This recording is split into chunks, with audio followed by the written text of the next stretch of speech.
خلق الإنسان علمه البيان.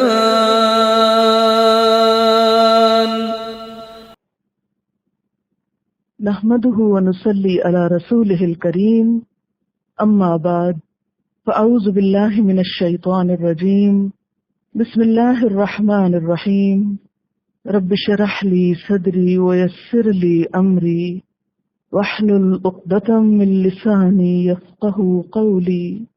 ترجمہ: یا ایھا الذین آمنوا، اے لوگو جو ایمان لائے ہو، انما الخمر، بے شک شراب، والمیسر، اور جوا، والانصاب، اور آستانے، والازلام، اور تیر، رجسن، گندگی ہے، من عمل الشیطان، شیطان کے کام میں سے ہے، فاجتنبوہ، پس اجتناب کرو اس سے، بچو اس سے، لعلکم، تاکہ تم، تفلحون، تم فلاح پاؤ، انما، بے شک، یرید الشیطان، چاہتا ہے شیطان، ان یوقع، کہ ڈال دے، بینکم، تمہارے درمیان، العداوۃ والبغضاء، دشمنی اور بغض، فی الخمر والمیسر، شراب اور جوئے میں، وَيَصُدَّكُمْ، اور روکتا ہے تم کو، عن ذکر اللہ، اللہ کے ذکر سے، وعن الصلاۃ، اور نماز سے، فہل، تو کیا، انتم، تم، منتہون، رکنے والے ہو، وَأَطِیعُوا اللہ، اور اطاعت کرو اللہ کی، وَأَطِیعُوا الرَّسُولَ، اور اطاعت کرو رسول کی، وَاحْذَرُوا، اور ڈرتے رہو، فَإِن، پھر اگر، تولیتم، منہ موڑا تم نے، فَاعْلَمُوا، تو جان لو، انما، بے شک، علی رسولنا، ہمارے رسول کے ذمہ، البلاغ المبین، پہنچا دینا ہے کھلم کھلا۔ تفسیر: یا ایھا الذین آمنوا، اے لوگو جو ایمان لائے ہو، انما الخمر والمیسر والانصاب والازلام رجس من عمل الشیطان، بے شک شراب اور جوا اور آستانے اور تیر پان سے، رجسن، ناپاک، گندے، من عمل الشیطان، شیطان کے کاموں میں سے ہیں، فاجتنبوہ، پس اجتناب کرو اس سے، کیوں، لعلکم تفلحون، تاکہ تم کامیاب ہو سکو۔ یا ایھا الذین آمنوا انما الخمر، اے ایمان والو، بے شک شراب، خمر کیا ہے؟ الخمر ما خامر العقل، خمر وہ ہے جو عقل کو ڈھانپ لے، اور کیا؟ والمیسر، اور جوا، میسر کا لفظ یسر سے ہے، وہ مال جو آسانی سے ہاتھ آ جائے، والانصاب، اور بت، انصاب کا لفظ نصب سے ہے، نصب کا معنی ہوتا ہے گاڑنا، تو بت بھی عموماً گاڑے جاتے تھے یا مضبوط جما کے رکھے جاتے تھے تاکہ کوئی چرا نہ لے، اٹھا نہ لے، اور پھر ان کے پاس ایسے مخصوص پتھر بھی ہوتے تھے یا گڑی ہوئی جگہ ہوتی تھی کہ جہاں لے جا کر نذرانے رکھے جاتے۔ والازلام، ازلام ظلم کی جمع ہے، جوئے کے تیر کو کہتے ہیں، وہ تیر جو خانہ کعبہ میں حبل کے پاس رکھے ہوتے، ان میں سے کسی پر لکھا تھا رب کا حکم یا رب کا حکم نہیں، یا لکھا ہوتا افعل، کرو، یا لا تفعل نہ کرو۔ مشرکین مکہ اپنی قسمت کے فیصلے وہیں جا کے کراتے۔ فرمایا کہ یہ سب کچھ کیا ہے، شراب ہو یا جوا ہو، بتوں کے آستانے ہوں یا تیر پانسے ہوں، رجس من عمل الشیطان، رجس بھی ہے شیطان کا عمل بھی ہے۔ رجس کس کو کہتے ہیں؟ ناپاک گندی چیز کو، پیچھے آپ اس کی تفصیل پڑھ چکے ہیں۔ کراہت آمیز گندگی، پلید چیز، ناپاک چیز، من عمل الشیطان، شیطان کے کاموں میں سے ہے، شیطان کے اعمال میں سے، یعنی شیطان کے پسندیدہ کام ہیں۔ فاجتنبوہ، پس تم ان سے اجتناب برتو، ان سے بچ کے رہو۔ کیوں؟ اس لیے کہ یہ انسان کو ذہنی پستی کی طرف لے جانے والے ہیں، سنجیدگی کے قاتل ہیں، توہمات میں مبتلا کرنے والے ہیں، انسان کے اندر بے حسی پیدا کرنے والے ہیں، خود غرضی کے موجد ہیں، فساد کی جڑ ہیں، اور ان کا نتیجہ دشمنی ہے، یعنی ان اعمال کا نتیجہ، کیونکہ شیطان انسانوں کے درمیان بغض و عداوت پیدا کرنا چاہتا ہے تاکہ دنیا جہنم بنی رہے۔ تو تم کیا کرو؟ ان سے بچ جاؤ، بچ کے رہو۔ اب یہاں پر آپ دیکھ رہے ہیں کہ 4 چیزوں سے بچنے کا حکم دیا گیا ہے، 4 چیزیں ان سے رکنے کے لیے کہا گیا ہے۔ سب سے پہلی چیز کیا ہے؟ خمر۔ خمرہ کا لفظی معنی ہوتا ہے ڈھانپنے والی، اسی لیے خمار اوڑھنی کو کہتے ہیں، دوپٹے کو کہتے ہیں جو اوپر سے انسان کو ڈھانپ لیتا ہے۔ خمر ہر وہ نشہ آور چیز جو عقل پہ غالب آ جائے اور عقل کو ڈھانپ لے، اس کے پینے یا اس کے استعمال کرنے سے، ضروری نہیں کہ پی جائے، اگر کسی اور طریقے سے بھی لی جائے اور وہ انسان کے ذہن کو مفلوج کر دے، اس کی ذہنی اور جسمانی کیفیت کو بدل دے، اسے نارمل نہ رہنے دے، تو یہ چیز خمر میں آئے گی۔ عربوں کے ہاں خمر کا لفظ انگور کی شراب کے لیے استعمال ہوتا تھا، یعنی اصل میں خمر انگور کی شراب کے لیے استعمال ہوتا، لیکن پھر مجازن یہ لفظ گیہوں، جو، کشمش، کھجور اور شہد کی شرابوں کے لیے بھی بولا گیا۔ اسی لیے نبی صلی اللہ علیہ وسلم نے حرمت کے اس حکم کو ان تمام چیزوں پہ عام کیا جو نشہ پیدا کرنے والی، یعنی صرف انگور کی شراب ہی نہیں، کسی بھی چیز کی ہو، جب اس کے اندر نشہ آور کیفیت آ جائے تو وہ حرام قرار پائے گی۔ حدیث میں آپ صلی اللہ علیہ وسلم کے واضح الفاظ ہیں، کل مسکرن خمر و کل مسکرن حرام، ہر نشہ آور چیز خمر ہے اور ہر نشہ آور چیز حرام ہے۔ ہر نشہ آور، مسکر، کل شراب اسکر فہو حرام، ہر وہ مشروب جو نشہ پیدا کرے وہ حرام ہے۔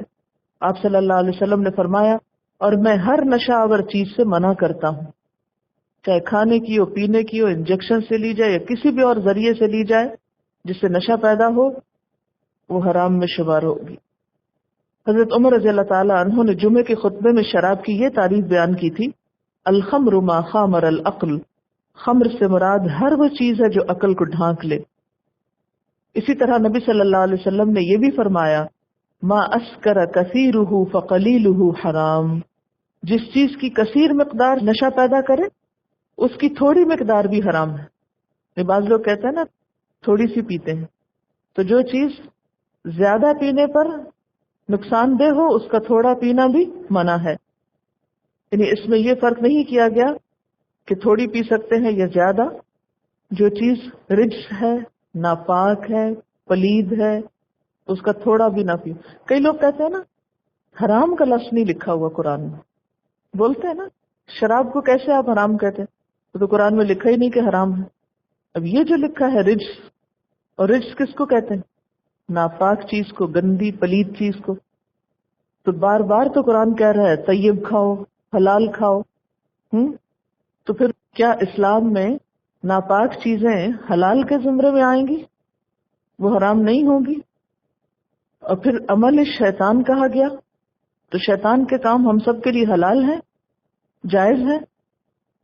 یعنی یہ محض ایک حجت ہے یہ کہنا کہ لفظ حرام نہیں آیا اس لیے ہم پی رہے ہیں، یہ صرف سیلف ڈسپشن ہے، خود فریبی ہے، اپنے آپ کو دھوکہ دینا ہے۔ دیسی طریقے سے آپ کو معلوم ہے شراب کیسے بنتی ہے؟ فرسٹ طریقہ بتا دیتی ہوں۔ تاکہ آپ کو اس کے رجس ہونے کا، ناپاک ہونے کا، پلید ہونے کا پتہ چلے۔ عام طور پر جو شراب دیسی طریقے سے بنتی ہے اس میں ایک لکڑی کے ٹب میں انگوروں کو چھوڑ دیتے ہیں، یعنی بہت سارے انگور اکٹھے کر کے رکھ دیتے ہیں جو گلنا سڑنا شروع ہوتے ہیں۔ اس کے بعد اس میں بہت سارے لوگ کھڑے ہو کر ٹب میں اسے پاؤں سے میش کرتے ہیں، اور دوسری طرف سے ایک سوراخ کر دیا جاتا ہے ٹب میں جس سے وہ شراب ٹپکنے لگتی، یعنی وہ کچلے جاتے ہیں نا۔ اب آپ خود سوچیں کہ جس طریقے سے وہ کچلے جاتے ہیں وہ طریقہ یہ کتنا ناپسندیدہ ہے۔ پھر یہ ہے کہ جس پھل سے بھی، جس چیز سے بھی شراب بنتی ہے اس کو باقاعدہ گلایا سڑایا جاتا ہے اور اس کی اصل حالت برقرار نہیں رہتی۔ عام طور پر بھی آپ دیکھیں کہ جب ہم گلی سڑی چیز کھاتے ہیں تو بیمار پڑتے ہیں اور وہ ہمارے لیے فائدہ مند نہیں ہوتی۔ اور پیچھے آپ حلال اور طیب میں خوب تفصیل سے پڑھ چکے ہیں کہ طیب کی پابندی بار بار کیوں کرائی گئی، کہ گلی سڑی چیزیں بھی غیر طیب ہیں، ان کو بھی نہیں کھانا چاہیے۔ پھر اس کے بعد کیا ہوتا ہے کہ اس گلے سڑے پھل کو ایک دو دن نہیں، کئی مہینے کے لیے چھوڑ دیا جاتا ہے تاکہ اس میں خوب سڑاند اور نشہ پیدا ہو جائے۔ اس عمل کو عمل تخمیر کہتے ہیں، اور اسی سے پھر یہ خمر کا لفظ آیا ہے۔ آپ صلی اللہ علیہ وسلم نے اسی وجہ سے کہ نشہ پیدا ہوتا ہے اس میں، اس سے منع کیا۔ ہجرت کے کافی عرصے بعد تک شراب کی تیاری عمل تخمیر سے ہوتی تھی۔ 150 ہجری کے قریب، یعنی مسلمانوں کے ہاں 150 ہجری کے قریب جابر نے عمل کشید ایجاد کیا۔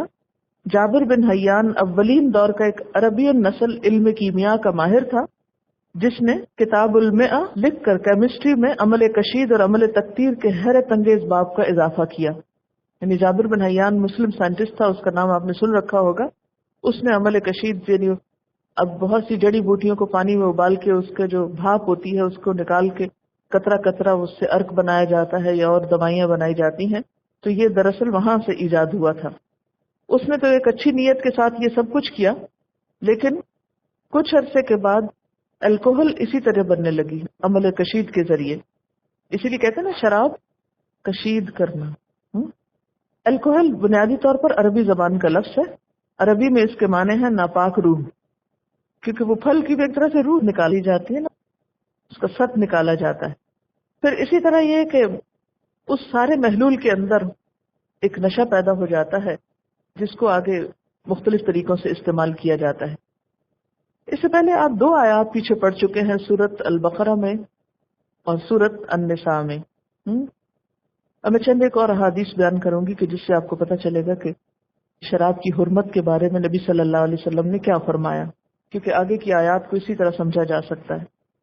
حضرت عمر رضی اللہ تعالیٰ عنہ فرماتے ہیں، یہ ترمذی کی روایت ہے، کہ میں نے دعا کی کہ یا اللہ شراب کے بارے میں ہمارے لیے شافی بیان واضح فرما، تو سورت بقرہ کی یہ آیت نازل ہوئی، یسألونک عن الخمر والمیسر۔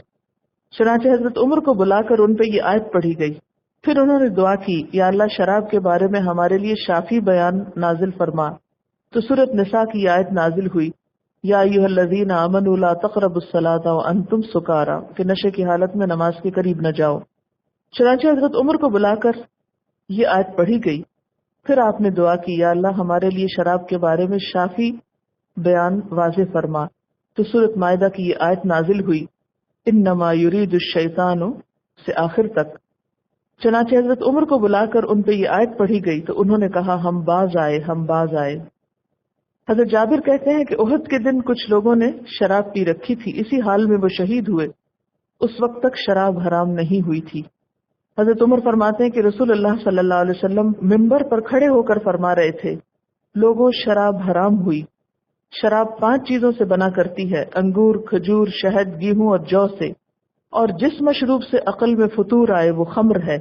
یعنی صرف نام کی وجہ سے تم شراب کو حلال نہ کر لینا۔ پہلے آپ نے 5 چیزیں جو اہل عرب کے ہاں شراب بنانے کے لیے استعمال ہوتی تھی ان کو گنوایا، اور پھر فرمایا کہ ہر چیز جس سے نشہ آئے وہ حرام ہے۔ حضرت انس فرماتے ہیں کہ میں ابو طلحہ کے گھر لوگوں کا ساقی بنا ہوا تھا۔ ان دنوں شراب فضیح گندی کھجوروں کی شراب بھی ہوا کرتی تھی۔ میں ابو طلحہ، ابو عبیدہ، ابی بن کعب، ابو ایوب، ابو دجانہ، سہیل بن بیدا اور اپنے چچاؤں اور کچھ اور لوگوں کو کھڑے ہو کر شراب پلا رہا تھا۔ میں ان سب میں چھوٹا تھا۔ آپ صلی اللہ علیہ وسلم نے ایک منادی کو حکم دیا کہ وہ اعلان کر دے کہ لوگوں شراب حرام ہو گئی ہے۔ ابو طلحہ نے مجھے کہا باہر جا کے سنو۔ میں باہر نکلا تو دیکھا ایک منادی اعلان کر رہا ہے، سن لو لوگوں شراب حرام ہو گئی۔ اتنے میں ایک آدمی آیا اور اس نے پوچھا تمہیں کوئی خبر پہنچی ہے؟ وہ کہنے لگے کیسی خبر؟ اس نے کہا شراب حرام ہو گئی۔ ابو طلحہ نے مجھے کہا باہر جا کر مٹکا توڑ دو اور شراب بہا دو۔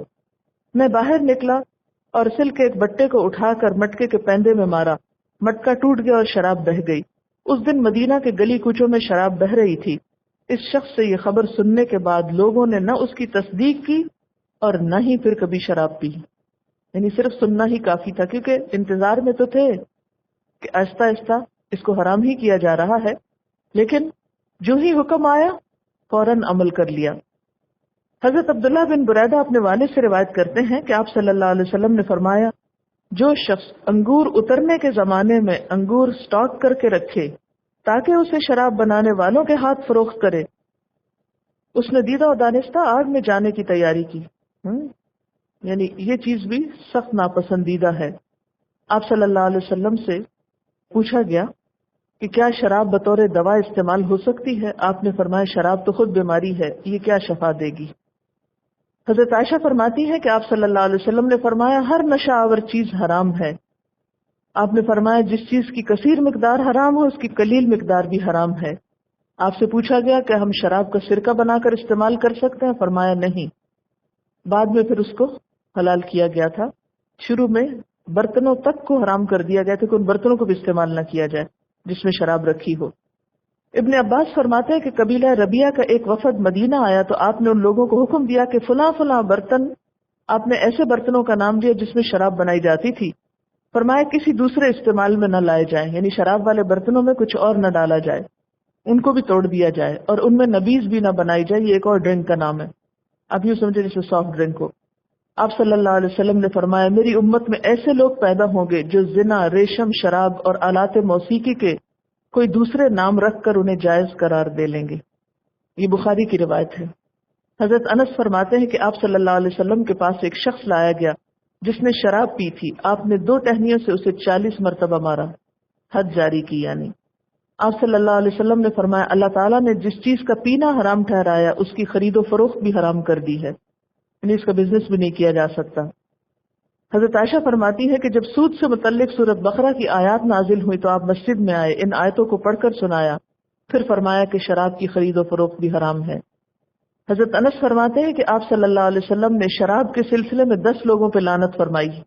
نمبر 1 شراب نچوڑنے والا، نمبر 2 نچڑوانے والا، نمبر 3 لینے والا، نمبر 4 اٹھانے والا، نمبر 5 جس کے لیے لائی جائے، نمبر 6 پلانے والا، نمبر 7 بیچنے والا، نمبر 8 اس کی قیمت کھانے والا، نمبر 9 خریدنے والا، نمبر 10 جس کے لیے خریدی گئی۔ یہ ترمذی کی روایت ہے۔ اور پھر اس پر حد بھی جاری کی گئی، اور اس میں ہم دیکھتے ہیں کہ نبی صلی اللہ علیہ وسلم کے زمانے میں آپ نے اس کو 40 ڈنڈے مارے، لیکن اس کے بعد حضرت عمر رضی اللہ تعالیٰ عنہ کے دور میں جب دیکھا گیا کہ لوگ باز نہیں آتے تو انہوں نے پھر اس کو ڈبل کر دیا اور 80 مروانے شروع کیے، 80 کوڑے۔ اے لوگوں جو ایمان لائے ہو، خمر اور میسر، انصاب و ازلام سب گندے شیطانی کام ہیں، ان سے اجتناب کرو۔ اجتناب کرو کا کیا مطلب ہے؟ اجتناب کا لفظ ہے نا جنب سے، جنب پہلو کو کہتے ہیں، فجتنبوا، ان سے اجتناب کرو، یعنی ان کو تو دیکھو بھی نہ، ان سے تو منہ ہی موڑ لو۔ تو جب کسی چیز سے اجتناب کیا جاتا ہے تو اس کو پینے کا حکم تھوڑی دیا جاتا ہے، یہ اس میں پینے کی رخصت کہاں سے رہ جاتی؟ لعلکم تفلحون، تاکہ تم فلاح پاؤ، تمہاری کامیابی ہے اس میں۔ انما یرید الشیطان، بے شک شیطان چاہتا ہے، ان یوقع بینکم العداوۃ والبغضاء، کہ وہ تمہارے درمیان عداوت و بغض پیدا کر دے، فی الخمر والمیسر، شراب اور جوئے میں، ویصدکم عن ذکر اللہ، اور وہ تم کو اللہ کے ذکر سے روکنا چاہتا ہے، وعن الصلاۃ، اور نماز سے، فہل انتم منتہون، پھر کیا تم رکنے والے ہو؟ باز آؤ گے، رکو گے؟ اور ہم کہیں نہیں اللہ تعالیٰ چونکہ آپ نے لفظ حرام نہیں بولا اس لیے ہم نہیں رک سکتے۔ یعنی جب اللہ تعالیٰ یہ پوچھ رہے ہیں کیا تم ان چیزوں سے باز رہو گے، تو اہل ایمان کا جواب کیا ہونا چاہیے؟ نہیں، یہ بڑا مشکل ہے، یہی ہونا چاہیے، نہیں اللہ ہم رکنے والے ہیں، جیسے حضرت عمر نے کہا تھا یا اللہ ہم باز آ گئے باز آ گئے۔ اب یہاں یہ جو بات ہے کہ شیطان شراب اور جوئے کے ذریعے تمہارے دلوں میں عداوت اور بغض پیدا کرتا ہے، وہ کیسے؟ اس کے بارے میں ایک واقعہ ہے۔ حضرت سعد بن ابی وقاص کہتے ہیں کہ میں مہاجرین و انصار کی ایک مجلس میں گیا، وہ کہنے لگے آؤ تمہیں کھلائیں اور شراب پلائیں، اور یہ شراب کے حرام ہونے سے پہلے کا واقعہ ہے۔ چنانچہ میں ان کے یہاں ایک باغ میں گیا، کیا دیکھتا ہوں کہ ان کے پاس ایک اونٹ کی بھنی ہوئی سری اور شراب کا مشکیزہ رکھا ہوا۔ میں نے بھی ان کے ساتھ کھایا اور پیا۔ پھر میں نے ان سے مہاجرین و انصار کا ذکر کیا کہ مہاجرین انصار سے اچھے ہیں۔ یہ سن کر ایک آدمی نے سری کا ایک جبڑا مجھے مارا تو میرے ناک کو زخمی کر دیا اور چیر دیا۔ میں آپ صلی اللہ علیہ وسلم کے پاس آیا اور آپ کو یہ بات بتائی تو اللہ تعالیٰ نے یہ آیت نازل فرمائی کہ شیطان اس کے ذریعے تمہارے اندر عداوت اور بغض پیدا کرتا ہے۔ شراب کا نقصان کیا ہے؟ انسان کی عقل کو مارتا ہے۔ تو عقل کی بنیاد پہ انسان سارے جانوروں سے ممتاز ہے۔ جو چیز عقل کو نقصان دیتی ہے اور انسان کو حیوان کی سطح پہ لے آتی ہے، اس چیز سے رکنے کا حکم دیا جا رہا ہے۔ یعنی شراب پی کر اور جوا کھیل کر تم ایسے کام کرتے ہو جس سے تمہارے درمیان محبت ختم ہو جاتی ہے، اور آپ کو معلوم ہے نا یہ بات تو اچھی طرح کہ مسلمانوں میں اگر محبت نہ ہو تو ان کے لیے جنت میں جانا بھی مشکل ہوگا، اسی لیے سلام کو عام کرنے کا حکم دیا گیا۔ اور یہ بھی ایک بات ہے کہ شراب جو ہے بڑی ہوئی بے حسی پیدا کرتی ہے، بے حس انسان ہو جاتا ہے، اس کو ہوش ہی نہیں ہوتی، اسے احساس ہی نہیں ہے۔ اور جوا دوسری طرف بڑی ہوئی خود غرضی پیدا کرتا ہے، انسان کو صرف مال سمیٹنے سے اور زیادہ سے زیادہ حاصل کرنے کی طرف اس کی ساری توجہ ہوتی ہے۔ اور یہ دو چیزیں جو ہیں، ایک طرف بے حسی اور دوسری طرف خود غرضی، یہ دونوں چیزیں فساد کی جڑ ہیں۔ جو لوگ بے حس ہو جاتے ہیں وہ نہ کسی کی عزت کرتے ہیں، نہ کسی کو انسان سمجھتے ہیں، ظلم، ناانصافی اور دوسروں کو ستانے میں وہ لطف محسوس کرتے ہیں۔ آپ نے دیکھا ہوگا کہ بعض حضرات جو شراب پیتے ہیں ان کی بیویاں ایسی ایسی بیچاری شکایتیں کرتی ہیں، یعنی جتنی بھی عورتوں کو مار پیٹ کی واردات ہوتی ہیں وہ عموماً شراب پینے کے بعد ہی ہوتی ہیں، اور اس کے علاوہ ان کی عزت احترام نہ کرنا اور بسا اوقات محرمات کو اپنے لیے حلال کر لینا۔ اسی طرح یہ ہے کہ جب انسان خود غرض ہوتا ہے اور مال کی محبت میں گرفتار ہوتا ہے تو پھر اسے اپنے عزیزوں، رشتہ داروں، دوستوں، کسی سے بھی ہمدردی نہیں رہتی۔ ایک شرابی انسان جس کو اپنی ہوش نہیں، وہ کسی دوسرے کا دکھ درد کیسے بانٹ سکتا ہے؟ اور ایک جوئے باز انسان جو ہے اس کو کسی سے کوئی ہمدردی نہیں ہو سکتی۔ تو جب انسان کے دل سے ہمدردی اٹھ جائے اور دوسرے کی عزت احترام اٹھ جائے تو پھر باقی کیا بچے گا سوائے عداوت اور بغض کے؟ اور کیا نقصان بتایا کہ وَيَصُدَّكُمْ عَنْ ذِكْرِ اللَّهِ، تم کو اللہ کے ذکر سے روکتا ہے۔ یہ سب کچھ اللہ تعالیٰ ہم سے کیا چاہتا ہے؟ ہم کیا کریں اللہ تعالیٰ کے لیے؟ اللہ کی عبادت کریں، اور اللہ کی عبادت کا بہترین طریقہ کیا ہے؟ اس کو یاد کرنا، صرف نماز کی حد تک نہیں، اس کے بعد بھی۔ تو جب ایک انسان اللہ کی عبادت اور اس کی یاد سے نکل آتا ہے تو پھر بھی انسان نہیں، حیوان بننے لگتا ہے۔ اللہ کی یاد اور ذکر ایسی چیز ہے جو انسان کو بہت سے گناہوں سے بچا لیتی، اور اگر انسان ہونے کے ناطے ہو بھی جائیں گناہ ایسے انسان سے تو فوراً ہی انسان پلٹتا ہے۔ تو پیچھے بھی آپ پڑھ چکے ہیں نا کہ اگر ان سے گناہ ہو جاتا ہے تو ذکر اللہ کو یاد کرتے ہیں، فاستغفروا لذنوبہم، پھر اپنے گناہوں کی معافی مانگنے لگتے ہیں۔ لیکن جب شراب اور جوئے کے ذریعے انسان اللہ کی یاد سے غافل ہوتا ہے تو گناہوں کی کثرت ہونے لگتی ہے۔ یہ بھی آپ نے دیکھا ہوگا کہ بسا اوقات جوا کھیلتے کھیلتے ایسے مشغول ہوتے ہیں لوگ کہ نماز تک بھول جاتے ہیں۔ اور پھر آپ دیکھیے کہ جب انسان گناہ کرتا ہے، دین کی حرمتوں کو توڑتا ہے، تو اس کے اندر سے ایک سنجیدگی ختم ہو جاتی ہے، ایک نان سیریس ایٹیٹیوڈ ڈیولپ ہوتا ہے۔ اور پھر اسلام کیا چاہتا ہے؟ انسان سے، بندہ مومن سے سنجیدگی چاہتا ہے۔ اسلام یہ چاہتا ہے کہ ایک بندہ مادی چیزوں کی محبت سے اٹھ کر، مال کی محبت سے اٹھ کر، خود غرضی سے اٹھ کر انسانوں کی خدمت کرنے والا ہو، درد دل رکھنے والا ہو، احساس رکھنے والا ہو۔ اور پھر دوسری طرف آپ دیکھیں کہ نہ صرف یہ کہ خمر و میسر، بلکہ یہ جو انصاب اور ازلام ہیں، یہ جو لاٹری اور بت آستانے اور قسمتوں کے حال معلوم کرنا، یہ چیز بھی انسان کو توہم پرست بناتی ہے اور اللہ کی یاد سے روکنے والی ہے، اللہ تعالیٰ سے دور کرنے والی ہے۔ وَيَصُدَّكُمْ عَنْ ذِكْرِ اللَّهِ وَعَنِ الصَّلَاةِ فَهَلْ أَنْتُمْ مُنْتَهُونَ، کیا تم باز آنے والے ہو، رکنے والے ہو؟ وَأَطِیعُوا اللَّهَ وَأَطِیعُوا الرَّسُولَ، اور اطاعت کرو اللہ کی اور اطاعت کرو رسول صلی اللہ علیہ وسلم کی۔ اب یہاں پر اچانک شراب کی بات ہوتے ہوتے اطاعت رسول کی بات کیوں آئی؟ کہ محض قرآن ہی میں نہ دیکھو، رسول صلی اللہ علیہ وسلم کی سنت میں بھی دیکھو کہ آپ نے اس کے بارے میں کیا فرمایا، اور آپ نے شراب کے لیے واضح طور پر حرام کا لفظ بھی استعمال فرمایا۔ اس لیے کوئی مسلمان یہ نہیں کہہ سکتا کہ شراب حرام نہیں ہے اگر قرآن میں لفظ حرام نہیں ہے، اگرچہ حرام سے ملتے جلتے بہت سے لفظ موجود ہیں، تو دوسری طرف سنت میں لفظ حرام بھی موجود ہے، اور پریکٹیکل اگزامپل ہے صحابہ کرام کی کہ کس طرح مدینہ کی گلیوں میں شراب بہا دی گئی۔ اگر وہ حلال ہوتی تو اسے رکھ لیتے۔ کچھ لوگوں نے یہ بھی اجازت مانگی کہ ہم اپنے غیر مسلم دوستوں کو تحفے میں دیں، تو آپ نے اس سے بھی منع فرما دیا، کیونکہ سد ذرائع میں سے ہے نا کہ انسان کسی برائی کے قریب بھی نہ جائے، ورنہ تو جھجک اتر جائے گی، اور آج کسی کو پلاتے ہو کل خود پینے لگو گے۔ اسی لیے اس دسترخوان پہ بھی بیٹھنے سے منع کیا جہاں پر شراب ہو، کیونکہ پھر جھجک اتر جاتی ہے نا۔